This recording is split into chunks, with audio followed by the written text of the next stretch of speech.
but first I'll maybe have a few words in Lithuanian, and later on we will switch.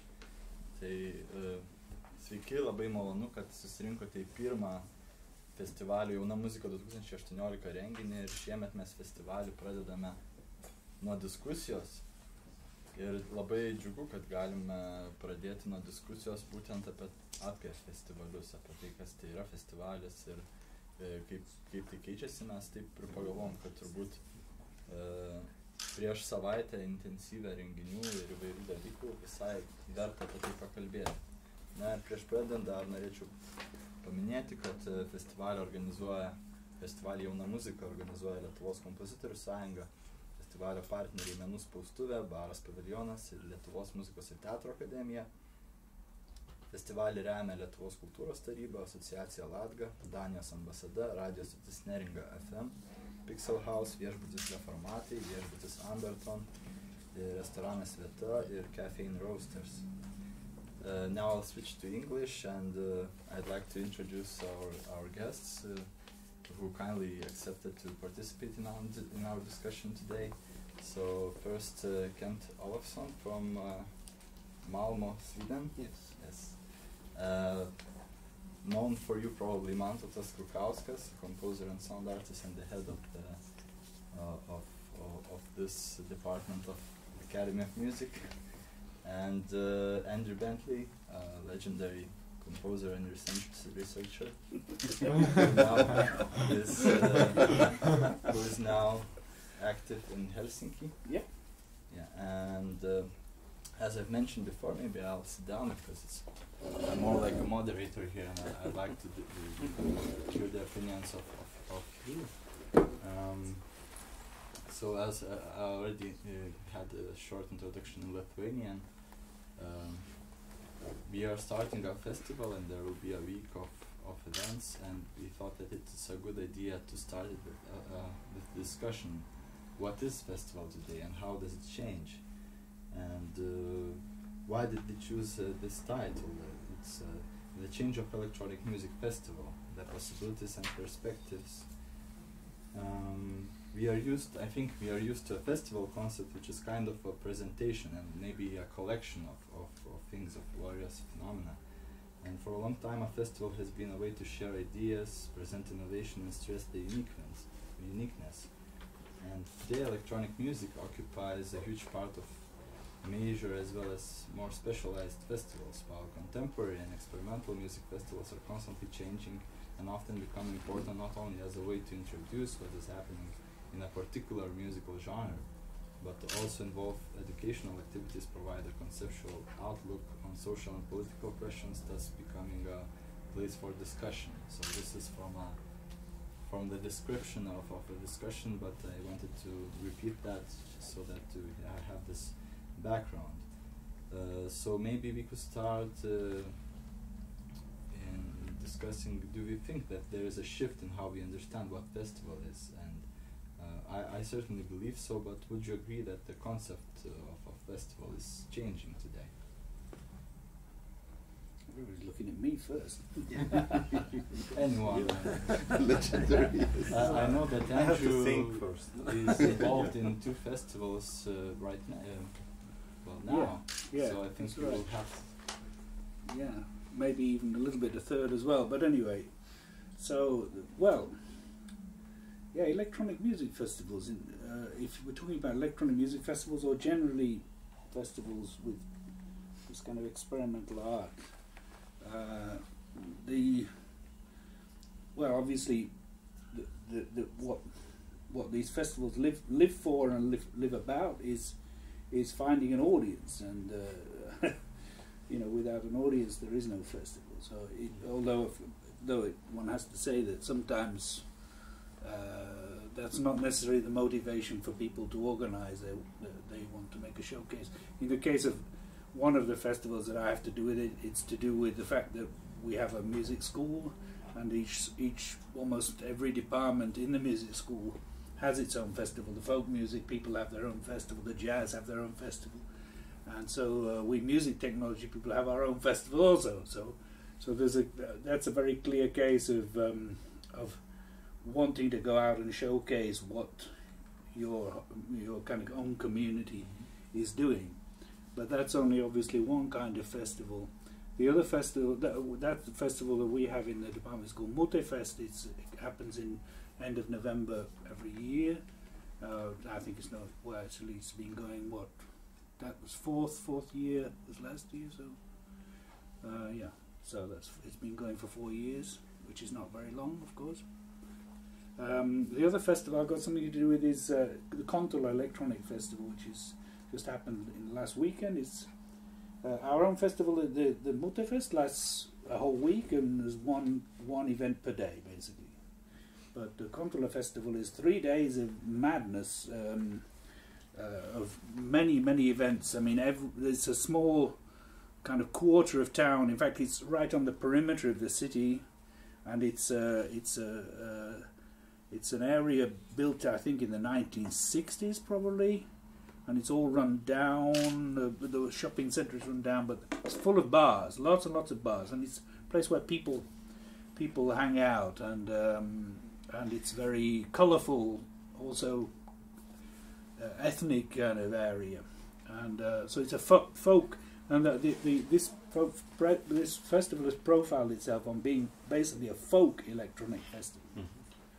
Which essentially means that 90% of the people probably don't get paid for performing there. Just a few headliners maybe get paid, but it's run on a shoestring budget, and it's all to do with the community collaboration. Of course, a lot of people perform there because they want to get some exposure, but there's still quite a lot of competition to get to perform there, even though you have to go and perform for free. But so, but that's a kind of folk electronic music festival. And actually, there are people in this room who would know probably more about what happens behind the scenes than I do. But yeah, so those are two so completely differently profiled festivals that they're almost difficult to compare, you could say. But I think that one of them is certainly there definitely because we are a group that needs to showcase what we're doing. But the other is really there because it's been the concept of one person who lives in that part of town to put on this festival, an electronic musician called Jimmy Tenner, and it's his idea to put it on. So he's the kind of he's not the organisational brains behind it, but he's the kind of will behind it, you could say. Would you say that the performing and the showcasing of music or sound is the main thing in this festival? Because the location is important itself. Maybe there are many angles you could look to this. Well, I don't know. What would you say, Victor, about the reason that festival exists? Well, yeah, I think it's a good combination between, because it used to be like this area with people are quite shy to go. Like they think that while they come out from metro, like some chunky comes and stabs them. So I think the festival has been shaping the area a lot, and it's quite trendy now. Go to Kontula, and the last weekend was amazing. It was beautiful. Like the energy was like amazing there, and it's both like you have good quality music, like, and local bars where usually there is like 3 people, and now it's packed in karaoke bars, like people dancing on trance or gabber or noise or electroacoustic music or they're whatsoever. extremely challenging places to perform in, actually, to be honest with you. Yeah. They're usually too dark to see anything, and then there are people leaning over you with pints of beer, and you've got your gear down here, and oh, that looks very interesting. It's a kind of balancing act. Karaoke is somewhat popular in Finland, and I think they're but karaoke liking. wasn't part of the festival. No. Simultaneously. No, the festival pushes the karaoke out. The poor people there have to do without their karaoke for 3 days. So again, I'd like maybe to ask Kent or Mantotas about. Do you think there is a shift, the perception of what this festival is shifting? Now when you talk about this, I'm of course thinking of what is happening now in Malmö and where I am, and one thing is really that, I mean, there are festivals and they're very, very different for different reasons, and as I guess most academies now have their own festivals, and like a few months ago the composition class in our academy, the students arranged a festival, and now the coming weekend there is a festival for electronic music in Malmö, Intonal it's called, which is quite connected to CTM and the festivals like that with contemporary electronic of different kinds. But as you also say, you're right, because there are also, I mean, even if there are many acts performing and overlapping quite many things happening, but there are also, as you say, discussions and things like that, and we all, and it's kind of also overlapping where we have that goes into that a series of, or a festival in itself overlapping into this with more electroacoustic music that goes on at the same time, or it's a part of that, so it's almost like two festivals going into each other.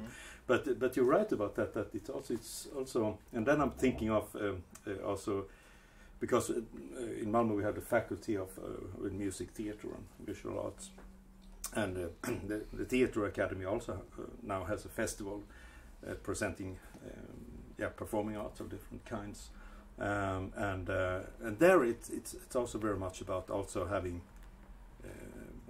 part of it is meeting and talking about the performances and so on. So yes, there is, and if you look at it like that, there is so many different. I haven't really thought about that so much, but it's very true. It's so many functions really, and this is just in Malmö. It's quite small, and then in Copenhagen is quite a lot of also different festivals. Yeah, I just wanted to add, I think from what you mentioned at the beginning, this kind of idea of how finding the audience, it's also something which connects probably, because the number of festivals lately, or event cycles which are called festivals, is kind of increasing at the same time. School has festival, and department has festival, and there's some kind of group of artists or musicians, they start having a festival, and each of these festivals is trying to find their own kind of setting on an environment, on what and how to find the audience, or find the people also who would have similar values maybe the performers have, or the organizers of the festival wants to attract people with certain, I don't know, values or features, and then also where to put and how to put it, that also that these who are performing would meet these who would want and like to listen to such kind of art. So I think it's kind of also what is shifting maybe is like finding more and more different ways, and because I think before festival was something which is big and it wasn't so many festivals, if you take, I don't know, like 30 or 40 years ago, and now it's like growing, and also I think there is more of this kind of horizontal approach as well, like moving into closer to the like the festival you told about in the certain area. In a way, it's like moving to people who could or would listen to music. They probably normally wouldn't reach, I guess, or something like that. But I think very specialized festival would always have a smaller audience. Yeah, of course. Obviously, and then conceptually you would look for a point that is not maybe the main subject of the festival itself, let's say music and technology, but maybe you would look for a place like the neighborhood in Helsinki, or maybe an idea, and maybe this would be what I find now how festivals change. I think sometimes they just take an idea which is totally extra musical or extra technology based. So then festival would be, for example, dedicated to gentrification, for example, in the suburb of Helsinki, and that would bring it, I think, to the broader audience, because it would be more relevant to more people. What do you think? Yeah, that you could see that trend also, or trend, but that you try to find thematically an overarching theme for a festival. Well, that you can see. I guess quite often. I mean, like Ultima and festivals like that. I mean, I mean, there can be many different kind of concerts and performances, but you have a theme that you connect and try to connect the different acts to, and also of course then starting point for discussions and so on. Maybe that was like an addition to Mantuta's point, because I think it's true that you are looking for an audience, but sometimes you're looking for a broader audience, maybe. Yeah, and also to create an interest for. So I mean, if you find an interesting topic that you think that many can be interested to attract an audience some kind of through that theme, of course. Public relations thing. Yeah, but the thing is, if do you do public relations just to get popularity, or do you try to make a certain change in this thing? No, I mean, starting out from a theme is also a way to I mean, who to invite and who you want to. Probably also because usually this kind of festivals are very much connected to some kind of values. Probably, most likely. I mean, that means that with this public relations, you just kind of attract people if you put the name or theme right, which are interested in similar values, although they might not be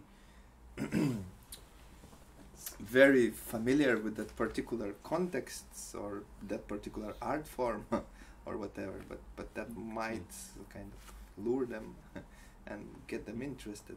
Although there is this problem generally that there are a lot of things happening, and people less and less maybe sometimes want to go somewhere because they are not sure what they will find there. This is another problem, that you have this advertisement and then you have content which you see really when you just go there and you, I don't know, enjoy it or not, I guess, and and then if a person a couple of times goes somewhere where she or he doesn't enjoy, I think they stop trying or something like that. I'm not sure.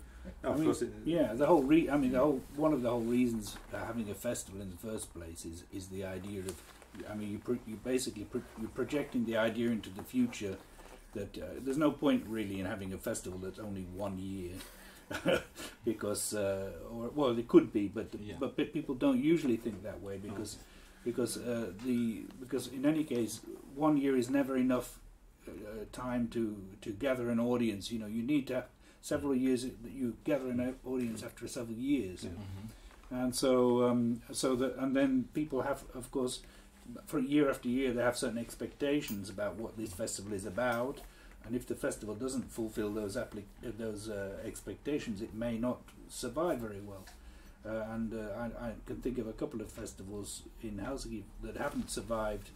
You can never really be quite sure what reason there is, but sometimes in some cases it's been too much based upon one person who's then basically after a few years has got had enough.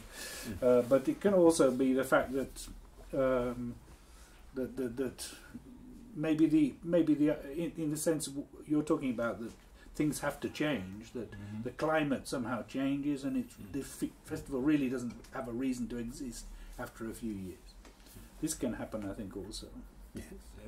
Then I was thinking before the discussion also what is changing. I thought that the hierarchy in the festival of performer and the audience is also changing, and maybe there is less and less the boundary between them. And maybe in the festival, maybe there was a time when you could hardly get to the festival. It would be hard to get tickets to a certain concert. And now I think the audience sometimes make the festival. Would you agree? And maybe maybe this is a form of participation that is important. That people are more and more invited to be participants, not only listeners and observers. Possibly, yeah. Any thoughts on this? Well, it depends maybe also on the setting where it happens. I think it's very important sometimes to find the right setting for the right art form. Like in some cases, I would say that electronic music or experimental music in general would fit better not in traditional conservatoire hall or the traditional philharmonic hall, maybe in some strange, interestingly resonating places, or places which have some kind of social context. It always probably gives much more impact of the music performed, or grows that impact, at least to my understanding. And sometimes even the choosing of the place might, change this, what you are talking about. But often we have like workshops now. There is workshops organized by Music Studies Innovation Center, and they go along with the Muzikos festival and supplement in a way. And many festivals have workshops in their program, and then people like to go to see the outcome of these workshops, and then many people who attend and participate in the workshops also attend the concerts. And this is a kind of mingling, I think, and trying to fill the gap between what you understand about technology, what's being projected on the stage, and to be part of that.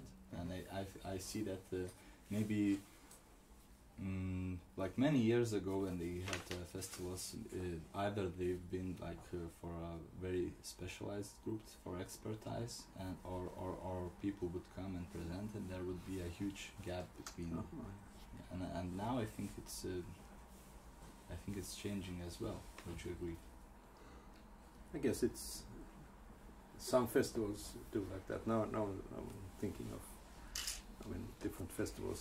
So of course it had to do with, what kind of things you're presenting, really, because of, very often the festivals I mentioned, internal. There is big acts coming and performing, and there are really no workshops in that way. Really, there are some talks and discussion groups, perhaps, but in that way it's more traditional. In that way that it's. But is there a direction which would be preferred? Which would be more better, maybe? Well, Could we make a judgment here of which is better?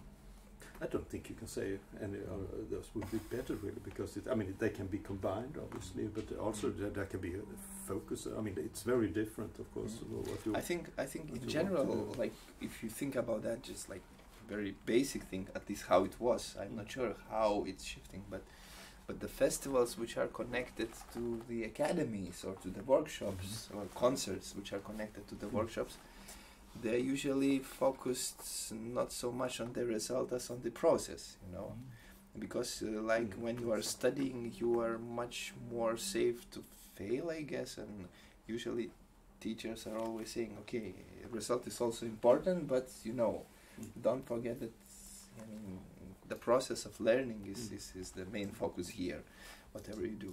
And I think the professional festivals, especially the big and famous ones, they tend to focus anyway on the result, in the end, and on the content. This is a very interesting point. So you're absolutely right. You're absolutely right. So I'm not sure. Maybe now it might be shifting as well, because of course in the learning process, result is also important. Nobody says that it isn't, but that at that particular moment you're focusing on that.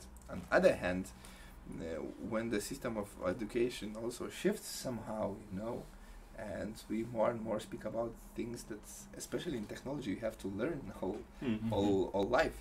Like we as teachers here in the workshop are learning as well from each other, from internet, from students, and this is also like a lifelong process. So, but I would still say that there is some kind of a vector, like that around the academia you have more focus on the process. Yeah, that's true. Yeah. And then in the festivals, independent festival, it's more of a focus on the career, on but result. Maybe there is a distinction between the really experimental music festival and very, very commercial, of which we don't really even talk about today. I think because the festival could be understood in a very broad sense. But there has been a trend now where actually many quite commercial festivals, they see it as somehow very, very important to have an experimental element in it. Yeah. And they, in a sense, they want to avoid being somehow labelled as being too much in the palm of the big music companies, essentially, because it's the big music companies and the big promoters that are basically telling them what's available for them to have as their acts. You know, it's all kind of very carefully chosen who's going on a tour this year, you know, where they have to be. So the festivals may pretend that they're able to catch certain things, but actually it's just a big commercial machine that's grinding away there. But many of these festivals, and the Flow Festival in Helsinki is one example of this. For many years now, where they had tried various experiments to make sure that they have some kind of experimental wing of the festival going on. The interest, the economic interest, would always learn from what is more successful in a way, and then try to maybe adopt this. So what Mantut has said, I think that being more into the process, what he wanted to tell, that the experimental music process would always be interested in the process more than maybe in the end result. And then when you want to sell more tickets, the end result and the name would be more important. Also, I wanted to ask about the role of the festival, the head of the festival, we could call it artistic director, or now more and more I can see that they are called curators, which is literally would be the one who puts everything together, but it's like exported from more like visual arts field, and maybe then a festival becomes like a piece of art itself, like being composed. Festivals tend to divide into two categories in this respect, and one category is the festivals that are completely anonymous. You absolutely have no idea who's at the top of it, and that is deliberate, because you know, if you're, especially some of the big festivals, if people get to know you're at the top of it, you know, it's, I mean, in any case they're going to be bombed with proposals for acts and so on. And they kind of protect this anonymity.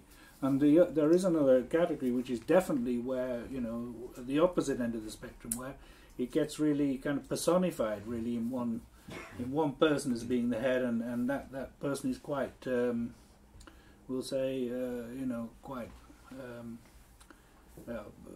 out there, and everybody knows who it is, and of course that doesn't necessarily mean that they will, you know, be constantly the person who is, you know, interviewed for the press or whatever. But at least it's around a certain person.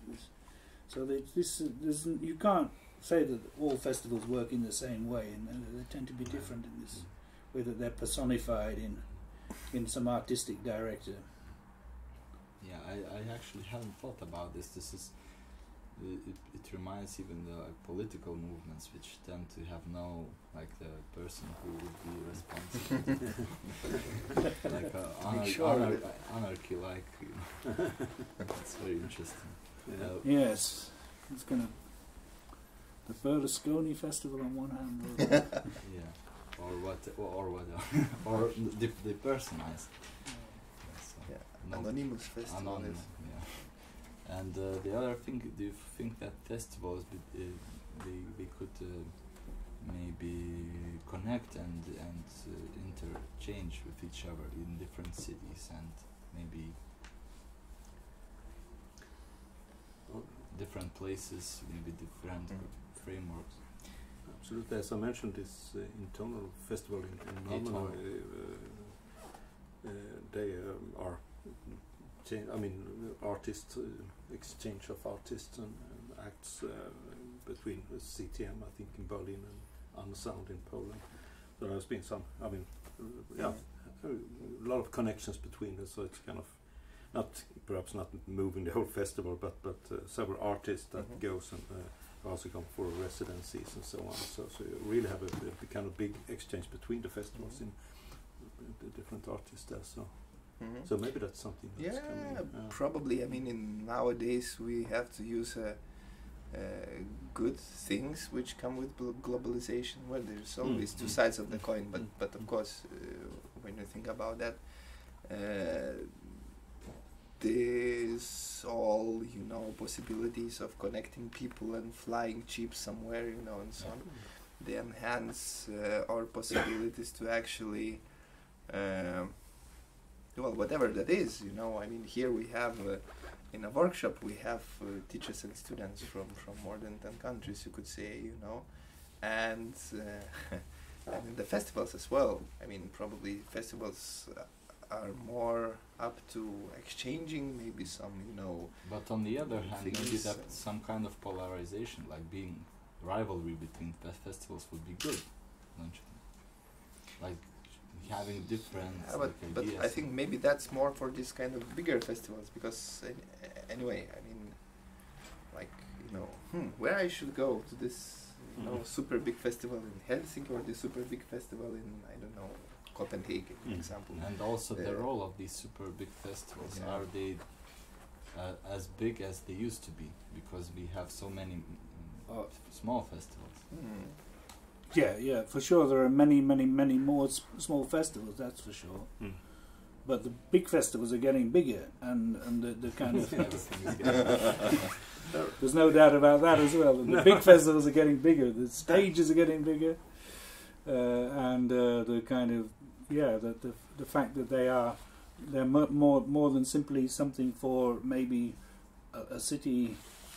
People will really travel quite some distances maybe to go to a festival now, even arrange their holiday plans to go to a particular festival and this kind of thing. I know that people in my family certainly do that. They go on holiday to festivals, as it were. So that's getting much more common. And about the differences about them? Well, I think it's... I think usually there's some other mechanisms behind these really festivals that really try and become really big events. There's usually a lot of other elements behind it which are nothing to do with music, that are forces at work. Basically, business, the chambers of commerce, essentially, of what used to be chambers of commerce, but they're just probably some kind of gigantic mafia between the cities and the promoters and stuff. All the nice cocktail parties where these very important people meet and that kind of thing. But there are many more things at work behind these big festivals, which are really nothing to do with music. It's to do with tourism, branding the town, branding the city, all this kind of stuff. I mean, I don't really know anything about that, so I'll stop talking about that before I talk through the back of my head. Just when it got interesting. Well, maybe somebody in the room knows something about that. Yeah, maybe someone would like to add something, or maybe you have a question for our people on the internet, maybe, because we are also Oh well, shit! On the internet now, I'm talking about mafia. No, I'm trying to think which festival would be like organized crime. No, I didn't mean that. I didn't mean mafia in that sense. I that was a completely wrong interpretation. Strictly in inverted commas. I wasn't suggesting that there was any. Well, actually, in some ways, I would agree, because when they have a huge interest and then cultural industries are at work and they then promote the names, and we have very, very different things than in the but business is obviously not the same thing as mafia. I'm not trying to suggest that for 1 minute. You can't draw an equal sign between the two. Yeah, it's more mafia like connections of people making decisions. And I think if you speak about very big festivals, I also am not a specialist in that, but for me it seems that in the end they all tend to follow similar trends, probably. Like somebody starts a trend and then all others pick it up. But in the end it's all about also logistics, because well, all the big festivals, they're thinking 3 years ahead at least, because you can't get artists unless you book them 3 years ahead, at least. So it's inevitable. They're thinking about, they know that they have to create the trend. It's not a question of an artist being trending now. Yeah. They're trending now because somebody decided 3 years before that they're trending, at least. So I think that's the way the mechanism works more than, I think that's the way it works. But in this way, then the huge festivals should be much less interesting, because then for a person who has a taste and maybe interest, then he would instantly recognize that this is very institutionalized, and like there are more like selling points, but not conceptual points. Yeah, well, then we would need to start talking concretely, probably. It can be both this and that, I guess. I mean, it's hard to say, but yeah, it might. Yes. I mean, also speaking about experiments and then making them into some kind of money form, right? I mean, anyway, there is some kind of symbiosis in any case between experimental, and this kind of mainstream all the time in a way. So, although if we are, let's say, more in the context of some kind of experimental scene, let's say, it doesn't mean that it has no connections also to that mainstream. Maybe that happens over time, and there are some trends which are born in one and then move to another, but it's also something which is better to talk about with perspective, analyzing something which happens, I don't know, concretely 40 or 50 years ago.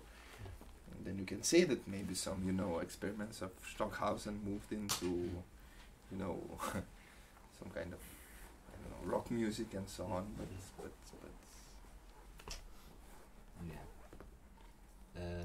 Would you agree that the small festivals would be those that reflect the change, the shift that we started the discussion about? Because I think the huge festivals, they don't really change a lot. Maybe they pretend, as Andrew mentioned, that bring something experimental to their program, but actually they are more or less the same. I don't know, but maybe the main changes is connected also with how the things are changing on Earth as well. So that's the main change in that case. Difficult question. Yeah. Of course, it's easier to change when it's smaller in a way, because you can be more flexible and you don't have that much audience to care for. Of course, then you can. Okay, this didn't work. We just change. If it's a festival for yourself. Yeah, I mean, it's now we are talking such a broad span of festivals, so I guess it's quite difficult to. I think there are very, very few big festivals that don't quite deliberately try and just for business purposes keep certain kinds of layers. They know that people who grow up in a certain generation, they have a certain capacity to renew, so that you may have a festival with people in their 20s and people in their 40s. But the people in their 40s will probably still be mainly interested in the bands that they were interested in when in their teens and 20s. But the question is that those are the bands that really kind of renew themselves and come back with another slightly different formula, but they're still reasonably identifiable. So, and I think for business model purposes, I think most of the big festivals can't ignore this. They can't make a festival. I suppose in principle they could for 20-year-olds or something, but then you have to be somewhere where there's an awful lot of 20-year-olds. I don't know. It depends. So I think maybe we can go to summing up, but maybe someone has something to add, or oh, so many. I'm just wondering if you think that festivals offer people something beyond the art that they present. Maybe a coming together of culture or discovering something new. I'm just curious to hear your thoughts. Are you talking about the artist or the audience or both? Both. Okay. Mostly the audience, but yeah, both. Who'd like to? So Well, I learn something new every time I go to a festival, that's for sure. But I don't know. Because I think this is a very good question, because it was one of the points that I wanted to make, that the festivals are not only about what they position themselves that they are, or maybe they have something else, not which can be social, maybe political even, or many things actually. Even if we don't have this aim to have this, still they reflect something. So I would think that that's the way how it is. Well, I mean, hopefully the people who are performed or who compose or I don't know, create projects for the festivals or any other type of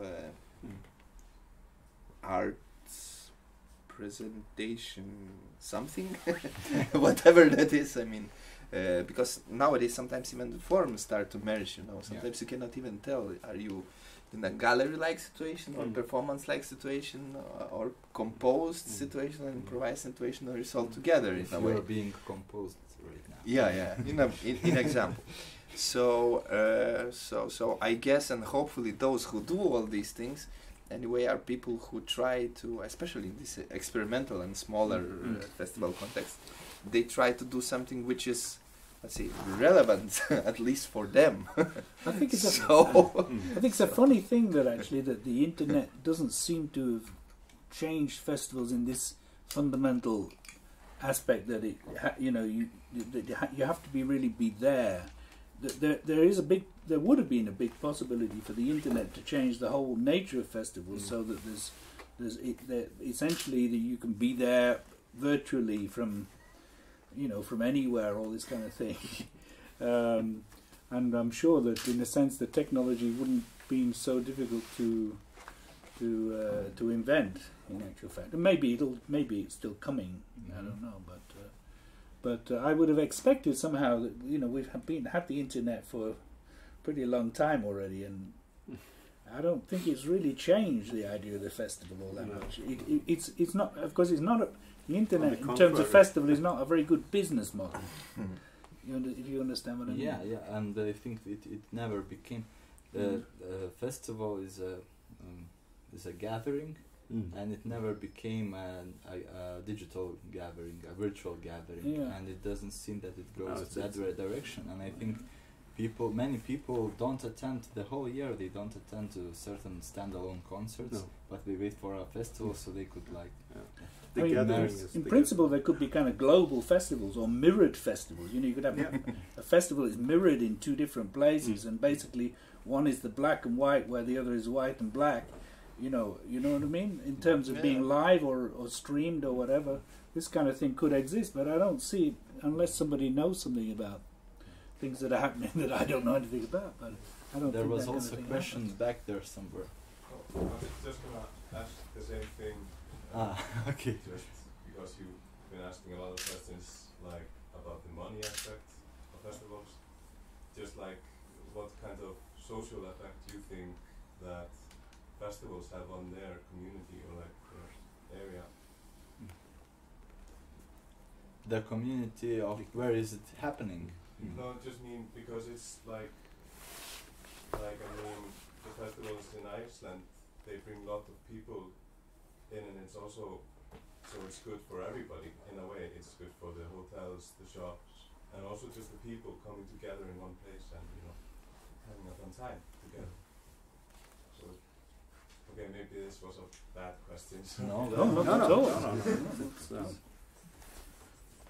But once again, I mean, there are so many different. I mean, now we start talking about simply talk all kinds of festivals now. So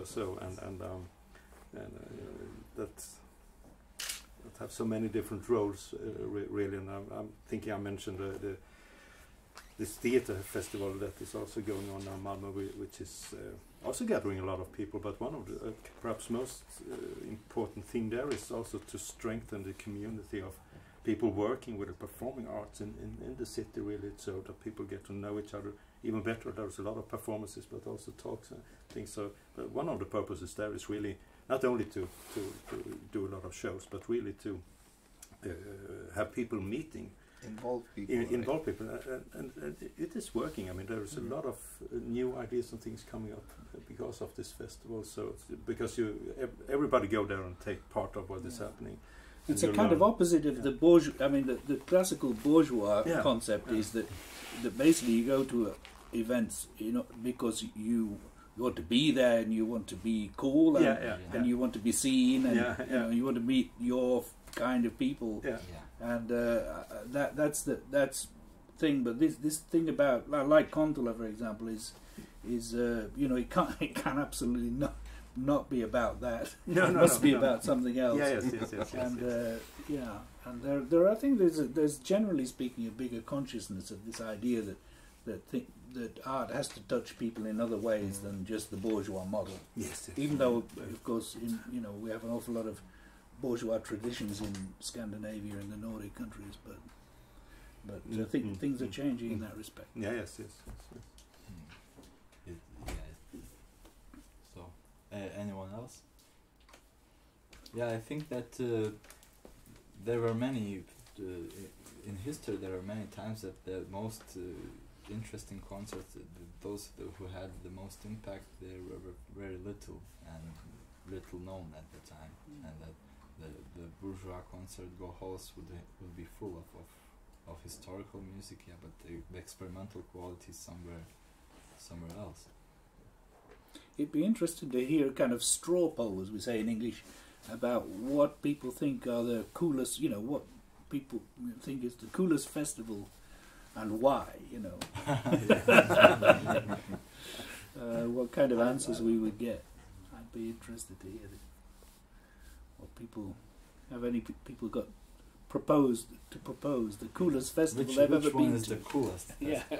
Or what would be the coolest festival? Yeah, that's even better. Yeah, I think then we get some concepts. Kontola. Okay. Well, one thing to add about Kontola was that I think it was the first year when they were organizing it, and it was not really easy to get all those bartenders and who were running the places there involved. And once they offered the place to organize gigs, and once the festival was over, they were asking when should we have next time the festival? Could it be next weekend? And I think huge demand. Yeah, maybe they could do it every weekend, but we can't. Any more questions? Comments?